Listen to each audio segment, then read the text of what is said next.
Hello friends, Sanskrit for education की class में आपका फिर से स्वागत है। संस्कृत साहित्य की श्रृंखला में आगे चलते हुए इससे पहले हमने देखा महत्वपूर्ण महाकाव्य, महत्वपूर्ण नाटक। आज हम लोग देखेंगे संस्कृत साहित्य के गद्य काव्य और गद्यकार। आइए आगे चलते हैं। संस्कृत गद्य काव्य के दो मुख्य भेद माने गए हैं। पहला है कथा, दूसरा है आख्यायिका। कथा से तात्पर्य उन चीज़ों से होता है जो उस कथा से होता है जो कवि कल्पित होती है, यानी कवि अपनी कल्पना से जो लिखता है उसे कथा कहते हैं। और आख्यायिका ऐतिहासिक होती है, जो ऐतिहासिक घटनाओं पे आधारित होती है। कथा की भाषा मुख्यतः संस्कृत या प्राकृत होती है। आख्यायिका की रचना संस्कृत भाषा में ही की जाती है, यानी आख्यायिका संस्कृत भाषा में ही लिखी होती है। हमारे संस्कृत साहित्य में गद्य त्रयी के रूप में तीन रचनाकार बहुत प्रसिद्ध हैं, दंडी, सुबंधु और बाणभट्ट। तो यहाँ हम देखेंगे गद्य रचना में दंडी की गद्य रचना है दशकुमार चरितम, जो 8 उच्छ्वासों में विभक्त है। सुबंधु की रचना है वासुदत्ता, जो कथा है।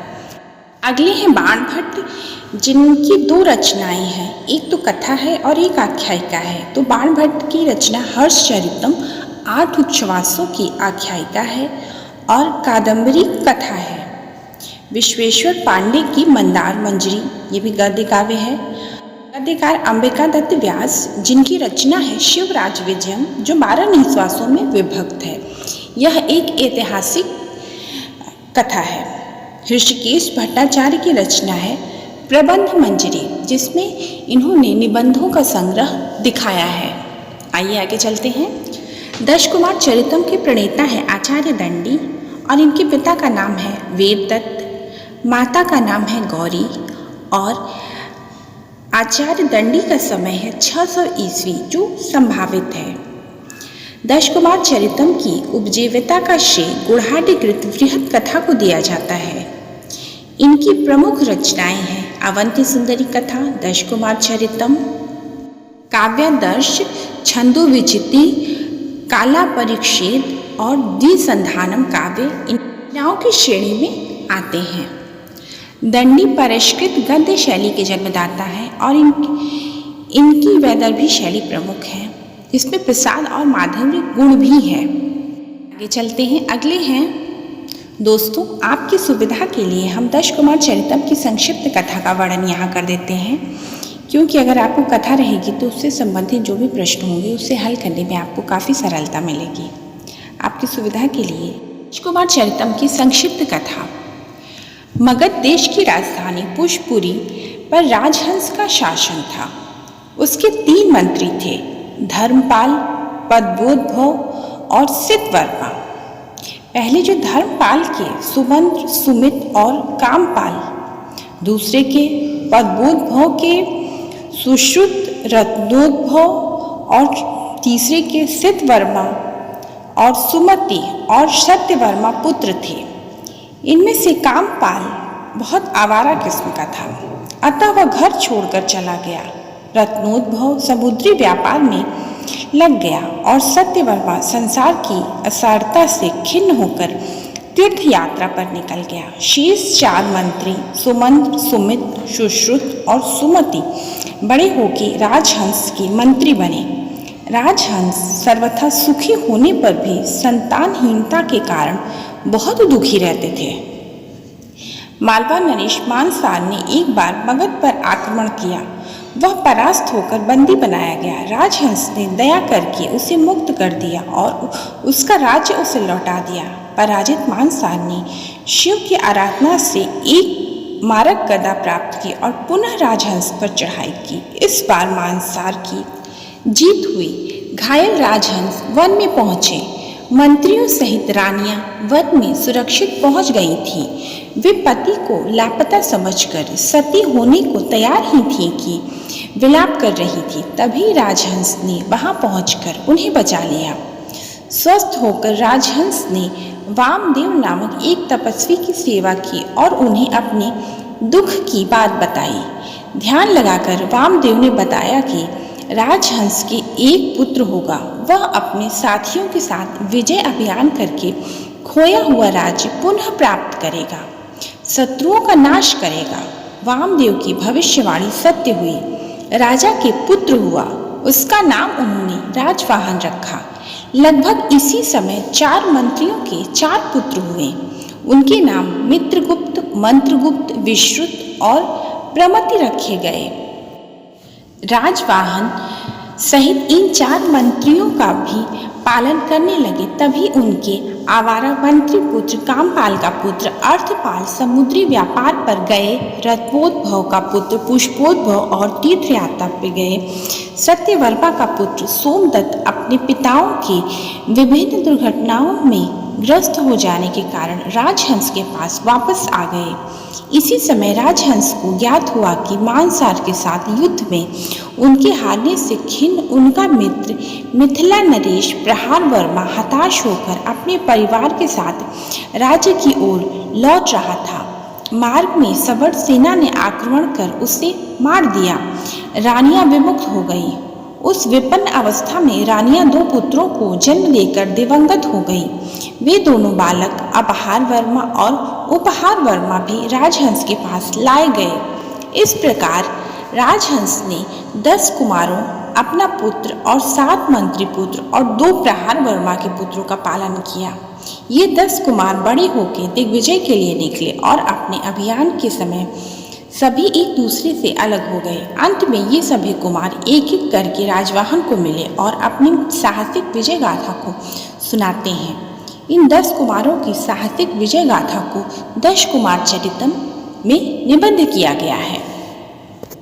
अगली रचना है वासवदत्ता, जिसके प्रणेता है सुबंधु। इनका समय 600 ईस्वी के लगभग माना जाता है। वासवदत्ता की विधा है कथा और इसकी रीति है गौड़ी। इसमें नायक है कंदर्प केतु और नायिका है वासवदत्ता। यह श्लेष का सर्वोत्कृष्ट गद्य काव्य है और इसकी कथा वस्तु बृहद कथा से ली गई है। महाकवि बाणभट्ट हर्षचंद्र, जो 8 उच्छ्वासों की है। महाकवि बाणभट्ट की यह प्रथम रचना मानी जाती है जो गद्य काव्य के आख्यायिका के अंतर्गत आती है। आइए हम लोग देखते हैं महाकवि बाणभट्ट की रचना हर्षचरितम। इसकी संक्षिप्त कथा। प्रथम 2 उच्छ्वासों में बाण ने अपने जीवन के विषय में बताया है। वंश प्रवर्तन वध से लेकर जन्म और सम्राट हर्ष के परिचय तक का वर्णन इन्होंने एक से और दूसरे उच्छ्वास में दिया है। उच्छ्वास में इसमें हर्षचरित की वास्तविकता का कथा आरंभ होती है। हर्ष के पूर्वज राजा पुष्पभूति का वर्णन है। इसमें पुष्पभूति और शैव योगी भैरवाचार्य का सुंदर चित्रण है। चतुर्थ उच्छ्वास में पुष्पभूति के वंशज राजाओं का केवल अस्पष्ट संकेत है। तदंतर महाराज प्रभाकर वर्मा वर्धन के शौर्य का वर्णन है। उसकी पत्नी रानी यशोमती थी। उनके 2 पुत्र थे, राज्यवर्धन और हर्षवर्धन, तथा एक पुत्री राजश्री थी। राजश्री का मौखरी वंश राजा ग्रहवर्मा से विवाह हुआ था। पंचम उच्छ्वास में हुणों के वदार्थ राज्यवर्धन का प्रस्थान, हर्ष का उसके साथ कुछ दूर जाना और मृगया खेलना, इसी समय पिता की अस्वस्थता की सूचना मिलना, हर्ष का लौट कर आना, माता यशोमती का पति की मृत्यु के पूर्व ही सती होने का संकल्प, हर्ष की प्रार्थना को अस्वीकार कर यशोमती का सती होना, प्रभाकर वर्धन का स्वर्गवास तथा हर्ष का विलाप वर्णित है। षष्ठम उच्छ्वास में हुण विजय पर राज्यवर्धन का लौटना, पितृशोक से विहल होना, राज्यभार हर्ष पर डालना, मालवा नरेश द्वारा ग्रहवर्मा की हत्या, राजश्री को बंदी बनाना, राज्यवर्धन का मालवा नरेश के वदार्थ आगे बढ़ना, सेना सहित प्रस्थान दिखाया गया है। मालवा राजा को हराना और लौटकर गौड़ राजा शशांक द्वारा छल पूर्वक राज्यवर्धन की हत्या तथा गौड़ नरेश पर आक्रमण का वर्णन दिखाया गया है। सप्तम उच्छ्वास में हर्ष की सेना का प्रस्थान और राजा द्वारा एक दिव्य छत्र हर्ष को भेंट किया जाना, पंडित का आगमन और राज्यवर्धन की हत्या का विवरण दिया गया है। राजश्री के सब विंध्य वन में चले जाने की सूचना, राजश्री को ढूंढने के लिए हर्ष का प्रस्थान, गौड़ नरेश पर आक्रमण के लिए भंडी को आदेश देना वर्णित दिखाया गया है। 8वें उपवास में हर्ष का विंध्यवन में जाना, ग्रहवर्मा के बाल मित्र बौद्ध मुनि दिवाकर मित्र के आश्रम में पहुंचना एवं भिक्षु द्वारा राजश्री के सपरिवार सती होने की तैयारी की सूचना पाना, हर्ष का जाकर के राजश्री को सती होने से बचाना और राजश्री को सांत्वना देना और हर्ष का राजश्री के साथ लौट कर आना वर्णित है।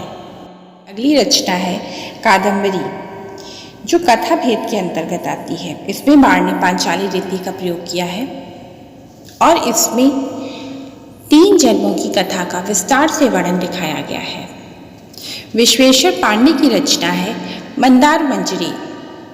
उसके बाद है अंबिका दत्त व्यास, जिनकी रचना है शिवराज विजय, जो 12 निश्वासों में विभक्त है और यह वैदर्भी तथा गौड़ी दोनों ही शैलियों का बड़े ही अच्छे ढंग से प्रयोग किया है।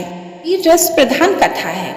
व्यास जी को आधुनिक बाण की श्रेणी में रखा जाता है, यानी उन्हें आधुनिक बाण कहा जाता है। अगले हैं ऋषिकेश भट्टाचार्य। इनकी रचना है प्रबंध मंजरी, जो निबंधों का संग्रह है और इनकी शैली है वैदर्भी। इन्हें अभिनव बाण की उपाधि दी जाती है। इस तरह हमने आज गद्य काव्य से संबंधित गद्य रचनाओं को और उनके रचनाकार को और आख्यायिका को, कथा को देखा। इन वीडियो को 1 से 2 बार सुन के या कई बार भी सुन के आप प्रश्नों से संबंधित जो भी समस्याएं हैं या जो भी परीक्षाओं में प्रश्न पूछे जाते हैं उससे आप बड़ी ही सरलता से हल कर सकते हैं। अगर आपको ये वीडियो अच्छा लगा हो तो प्लीज़ लाइक करें, शेयर करें और सब्सक्राइब करें। अगर आपको किसी भी टॉपिक पे वीडियो चाहिए तो उसके लिए आप मुझे कमेंट कर सकते हैं। Thank you.